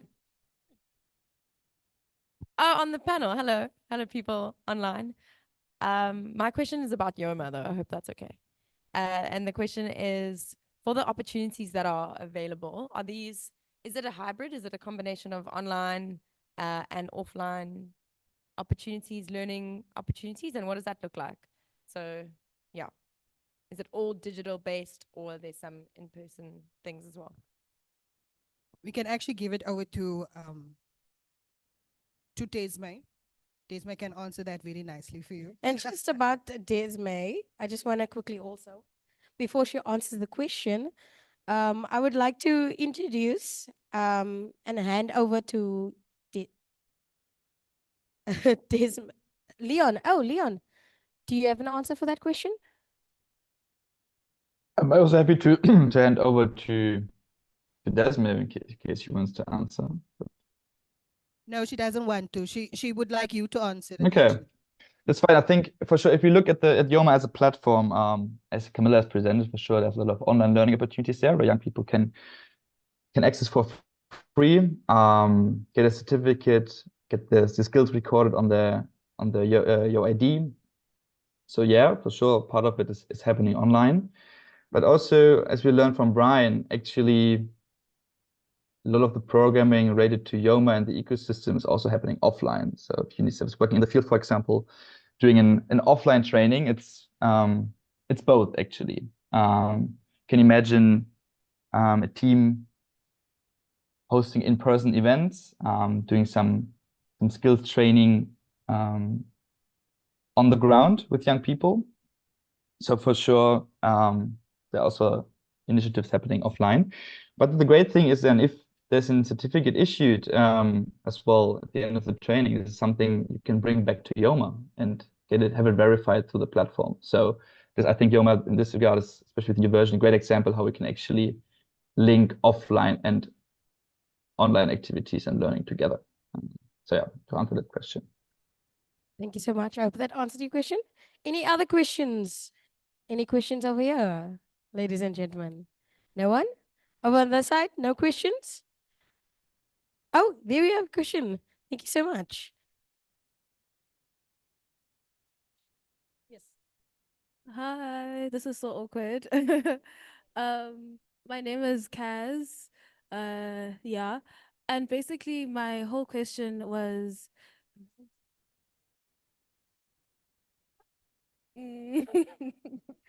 basically my question was how do they plan, like not Yoma necessarily, but I know that one of the speakers spoke about how there's like basically all these, like people don't have any jobs. Like the job market for young people looks a little bit different than it did like years back. So even if even if young people do acquire the digital skills, will there be jobs for them when they do acquire, like in a perfect world in which everyone will have all of this knowledge about tech and stuff, will they still be jobs? Because obviously the main issue is that even now young people don't have jobs. Yeah, I don't know if that makes sense. Thank you so much. I think we either Johannes or Farai, if you're able. Actually, we do have a last one from the side. I was looking for questions. It is actually from Teddy. So Thank you. Hi, thank you so much. I know that Yoma is a web-based platform, but just to encourage young people that maybe does not have access to the internet, how and where can they access the opportunities from Yoma? Okay, just to quickly first answer the question, Johannes or Farai, if you're able to answer the lady's question on this side, and then Leon, if you are able to answer the question that followed. Thank you. I think Johannes can start and I'll just build. All right, thanks for putting me on the spot. But I think thanks so much for that question. Yeah, that is really a big challenge right now because and one of the things where I think Yoma is really important is that Yoma also offers opportunities for young people to acquire. We're talking about volunteering. A lot of young people are actually acquiring volunteering skills, which is actually helping to prepare them for the job market. One of the things that are critical right now for young people, if you finish school and you can't have a job, I would advise you to volunteer. You go to any community organization, put in some few hours. You just don't know. That organization might keep you, right? So volunteerism is very, very powerful. I do understand that it's frustrating for young people to learn the skills, but they can't find jobs.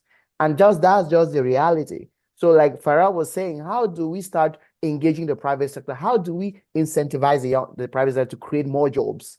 But for the private sector to create more jobs, we need to also have a demand and supply understanding of where are the jobs, what kind of jobs. Right now, the African Development Bank has identified 3 sectors where by 2030, it will be producing millions of jobs, thousands of jobs, sorry. The agricultural sector is going to create thousands of jobs by 2030. Second is the manufacturing and construction and sector. And then we also have the already sectors that have already been understood, and there are opportunities and pathways where young people can actually acquire skills and actually get into these spaces. But now if you were to talk to someone to get into agriculture, the person will be like, no, I don't want to go to the farm. No, it's not about farming. Engaging is about, it's many things. And I think young people, they need to expose their mind to all some of these things. But again, it's a challenge, and I wish I had the best answer. But again, keep volunteering and just keep and get a mentor to support you and plan your pathway for you. Thanks, Johannes. And if I can just add something briefly, which is that exactly like what Johannes had said, I think there is a lot of collaboration that is happening to understand how do we create more jobs at scale. So when Johannes mentions the 3 sectors that the African Development Bank has identified, We call those sunrise economies. So from wherever you are joining from in the world, if you are seated there at our labs in Cape Town, check out what are South Africa's sunrise economies. And this refers to industries where there will be high job growth in the next few years. The Presidential Youth Employment Intervention in SA has identified those as agriculture, digital, and ICT. We've also got manufacturing as well. We have got healthcare as being those services. There are about 5 of those high growth sectors, and it's so key that you're aware of them so you can make sure that from an employment perspective, your skills align with those. The other thing to mention as well is that it has to be a blend of technical and soft skills. I've met a lot of young people that have got incredible digital skills, but cannot communicate, cannot work within a team because they focus so much on the technical part and don't have the soft skills aspects. And I used to work for the Youth Employment Service, and one of the research points we did at YES helped us realize that employers hire for technical skills, but fire for a lack of soft skills. So your soft skills, teamwork, communication, stakeholder management, you gain a lot of those skills from volunteering. Hence, that's so important. Another aspect is to not be confined to the borders of our countries to look for jobs, which is why platforms like Yoma are so important, that you get this global offering of where you can find potential employment opportunities that are not limited to the country that you're in.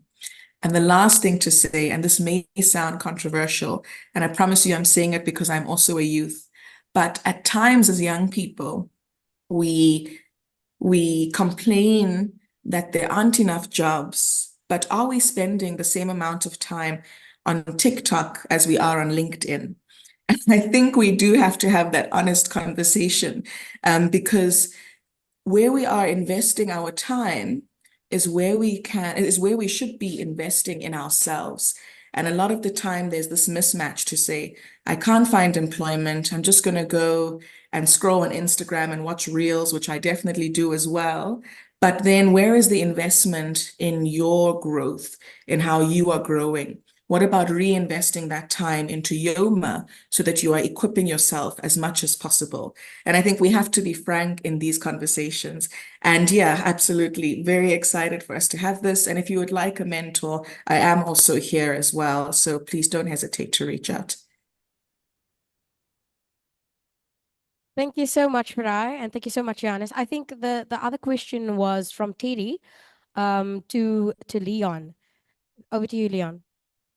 Yeah, I'm also looking at Brian. Maybe Brian, you want to add on that as well. I think it was related to the, if I recall correctly, related to the offline aspect of Yoma, right? Or like that the majority is happening online and where the offline component comes in. I think I mentioned it a bit earlier as well, especially when we talk about UNICEF programming. There are great examples how the offline and online component can be linked, and not everything has to happen on the Yoma platform itself, right? Yeah. You want to come in on that, Brian? Yes. Even when I'm coming in, let me just add to Farai's controversial opinion of the young people as well.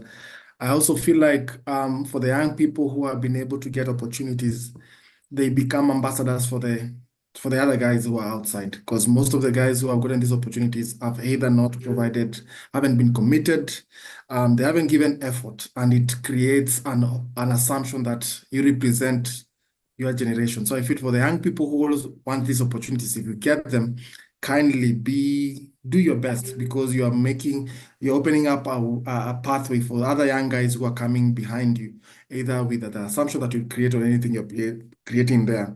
The last one also was on commitment. I don't know, maybe I'll speak for the Kenyan youth. There's this aspect of feeling like someone owes us, and sadly, no one owes us anything. We have to show that we really deserve those opportunities. So we can't sit back and say that these things have to come to where we are. We should also put in effort to just try, address, and get these things. And this leads me to my online and offline engagement. How we've done Yoma in Kenya is we also try bring up offline engagement sessions with young people to try address the whole aspect about connectivity, looking at the excuses that we might get from the young people. I don't have a smartphone, I don't have internet. Yet I have bundles for Facebook, but I don't have bundles for Yoma. So looking at some of the issues that we get from the young people. So what did we do? We decided to also have physical sessions. So we bring the trainings to a physical space.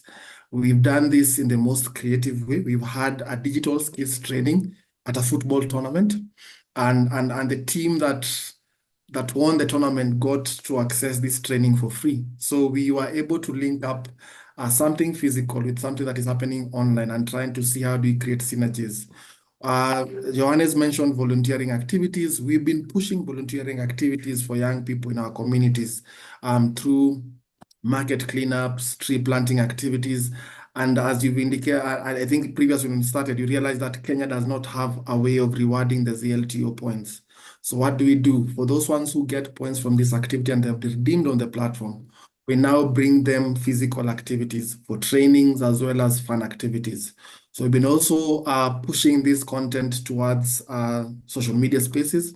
We have Thursday lives with young people on Twitter, just doing Yoma stuff. So we've tried to bring this content to their level. We've tried to make them relate with what is happening. We've tried our best to see that the Kenyan young person is not finding Yoma inaccessible. The Kenyan young person is not seeing Yoma as an online thing. We've also gone ahead and printed some of this course content into physical booklets and shared so that you can revise and then just look for a cyber cafe to do the exam or the test for this course.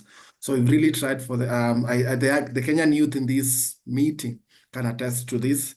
And then also looking at the cohort that we're dealing with, whenever we meet, there's always food. So we've really tried our best to ensure that the young people are accessing the content on Yoma with the different courses being offered. Over and back to you, Leon. Yeah, thank you so much, Brian, for responding to that. I would like to just quickly add also perspective on our tech development. So looking at Sam and the team, I'm sure Sam is probably online listening in.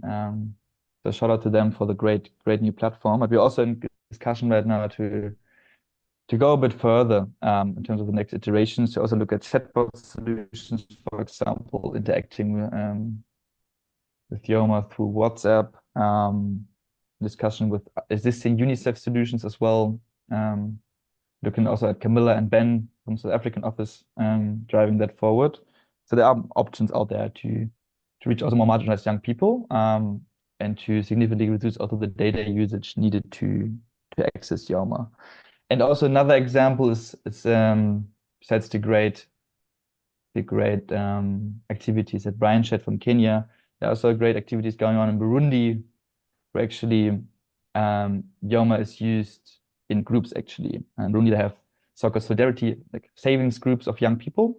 And the team there, I think I saw Jean Vanak online in the chat. So the team there is looking at how can we actually introduce like a group functionality for Yoma, where only one person of a group needs to have access to a device, and still all of them could access the opportunities as a group. So just to add on that. And I think I would leave it with that. Also looking at the time here, and I'm handing back over to the moderators. Once again, thanks to all the panelists for coming and for the great questions. And yeah, looking forward to see you again soon. Thank you so much. Thank you so much, Leon. I think there's just two more questions. One here in the front.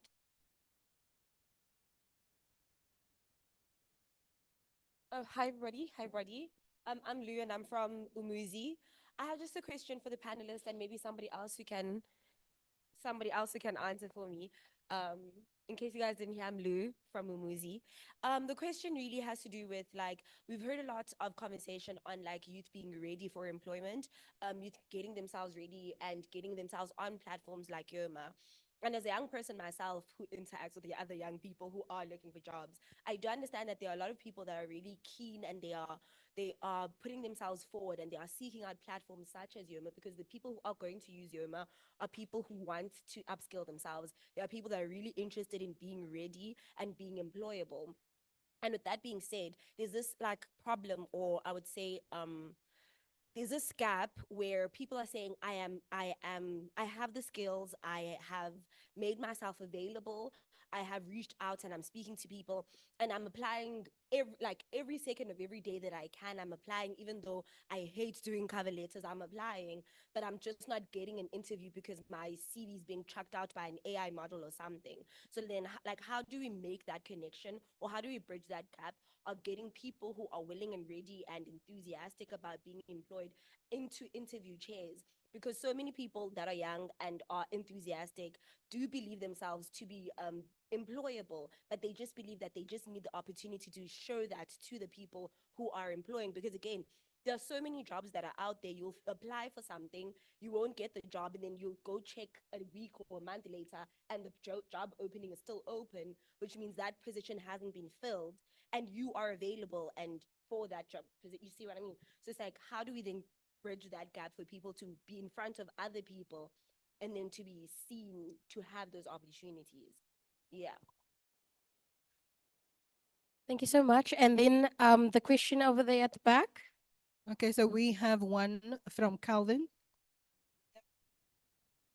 Thank you so much. Good morning, everyone. Also, just want to say great work to the Yoma team globally. This question actually goes to Farai.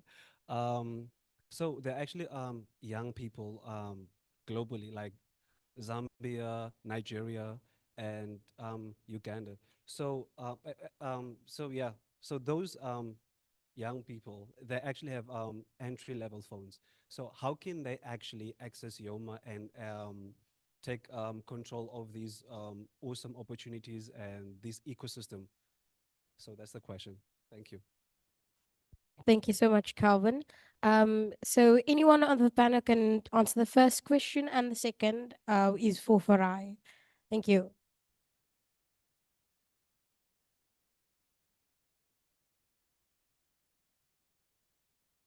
Great. Hi, everyone. I'll just get started quick. And yeah, really, really appreciate the questions and really, really loving the interaction. In terms of the first question that was asked, which is, what happens when you have AI screening your CV and then, that then chucks you out of the race for finding employment? I think that's a really important question and a really, really valid question. And I'd say that there's a number of ways in which,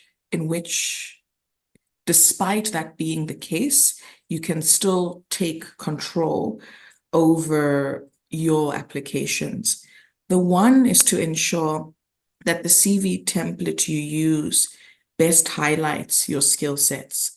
I think in South Africa, and of course, it being my context to understand it well, a lot of us still use the old school template, which has got, whether we've got a driver's license, whether we've got a criminal record, whether, what's the transport means we use to the office.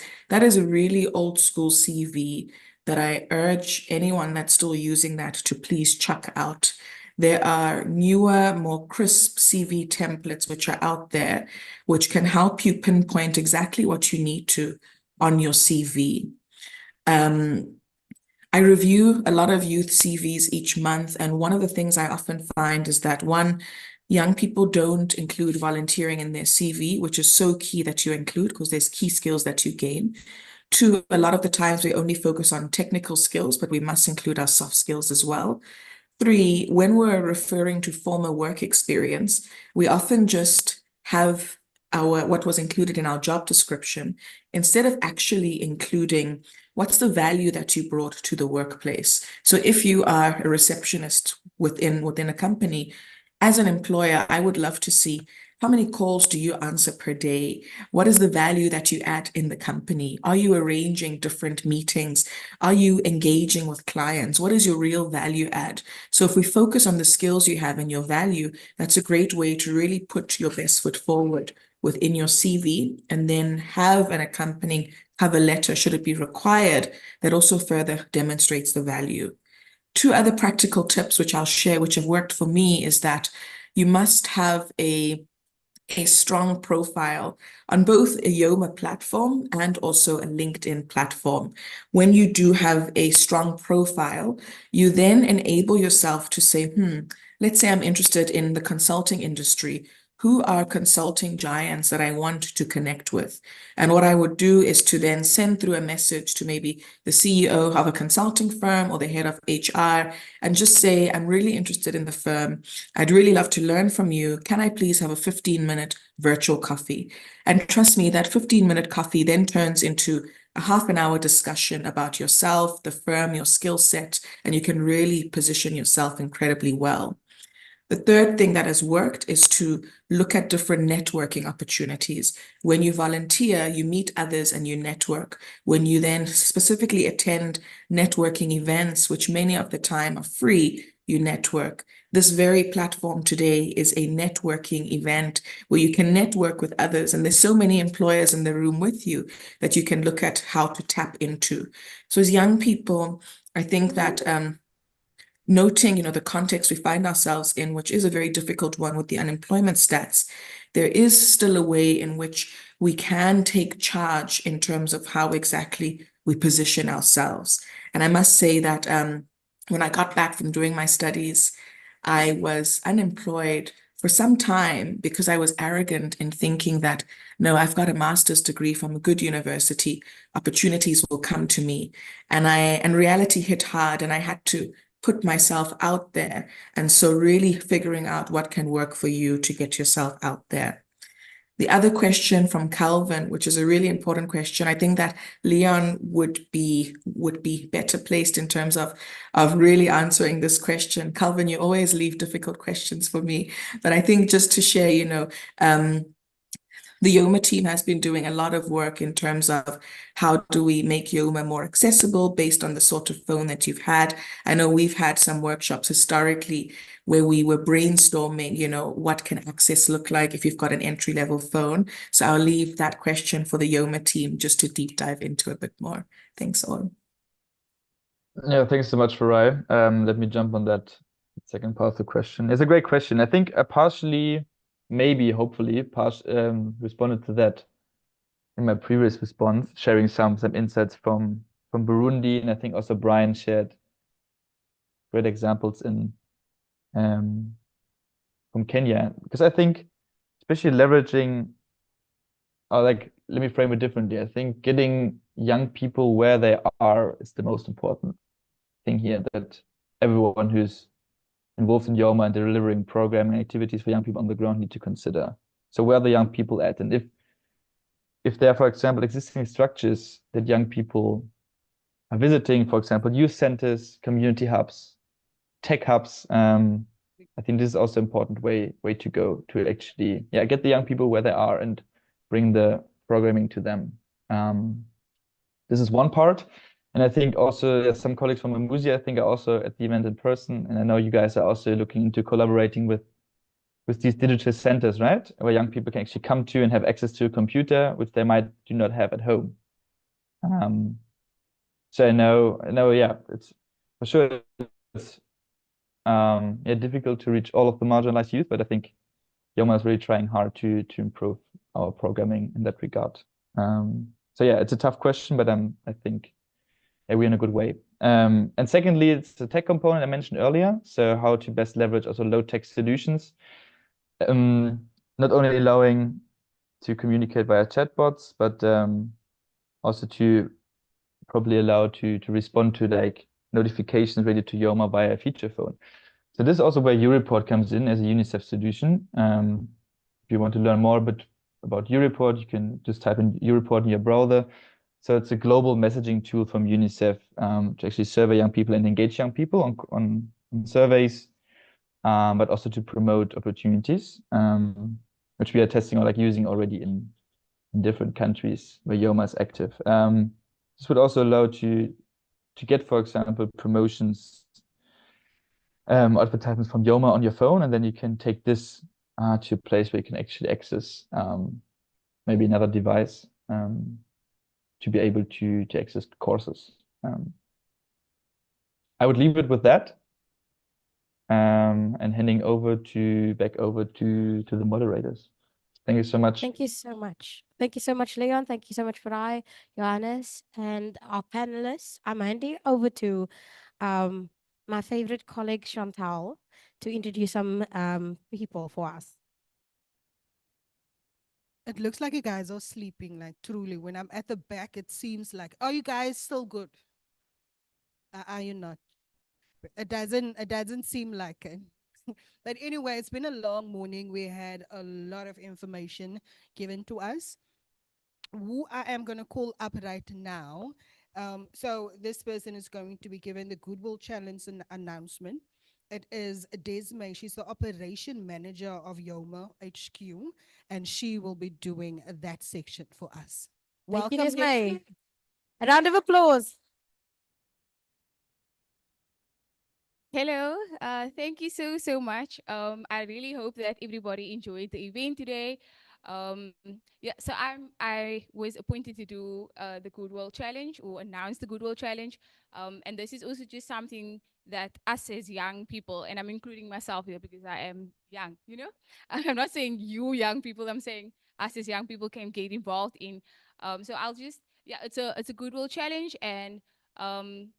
Goodwill is one of our community partners that we host challenges on, where youth are able to like showcase their talents and skill sets on there. And I know I've mentioned this quite a few times, right? In our meetings. And so we're launching a new challenge. This is called Yoma Meets AI, right? And so this is a challenge that we're hosting in collaboration with Atingi and Goodwill. This is where you are able to stand a chance to win $100 US dollars just by partaking in a super cool course on Atingi to learn about all the AI, aspects, and also where you are able to share how you think, Yoma version 4 would look like using these AI uh, aspects as well, right? And again, this is where you are able to win cash prizes. I mean, why wouldn't we give it a go? That's the one thing. So I hope you guys are excited for that challenge as much as I am. I think I want to win the $100, So I don't know. Are you guys excited for that challenge though?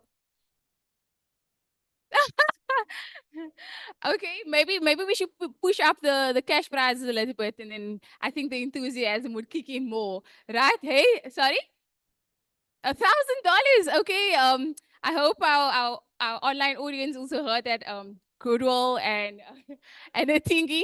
Maybe we can just jump on a call after this and collaborate in how we can do that. But yeah, I mean, we are able to win up to $100 for that challenge, and it's launched today.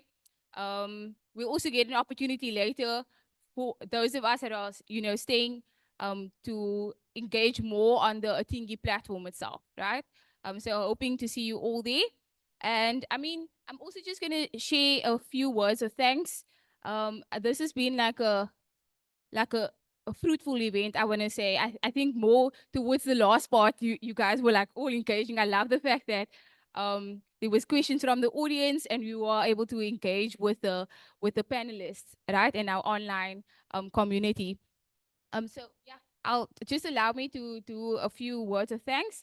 I just want to share a special note of gratitude to all our incredible teams, right? So this is whether it's our labs, whether it's our online team, whether it's the Yoma team, whether it's our partners, our ecosystem partners. Just want to say thank you. This event or this significant milestone could not have been possible without you guys as the incredible minds behind it, right? And then I also just want to say and extend a heartfelt thank you to our in-person and our online audience, right? So this is the reason why I'm stating this is showing a true testament of like the Yomo global community that we have cultivated. And I just want to say thank you to each and everyone that made the time to come and sit here and also join in online to come and hear about the amazing speakers and also how Yoma has started, you know. And then last but not least, I also want to just give a tremendous thank you to our Yoma users as well as our Yoma community. I mean, thank you for your continuous support in the platform. And also just want to mention that your feedback, so even you, I mean, we had a lot of user testing sessions, and so many of you have been a part of that. Your feedback was really crucial to building, the version 3 of Yoma. So I just also want to say thank you to doing that. Yeah, and then last but not least, we are really excited to be with you on this journey to making Yoma even much more better and more impactful. So thank you so much.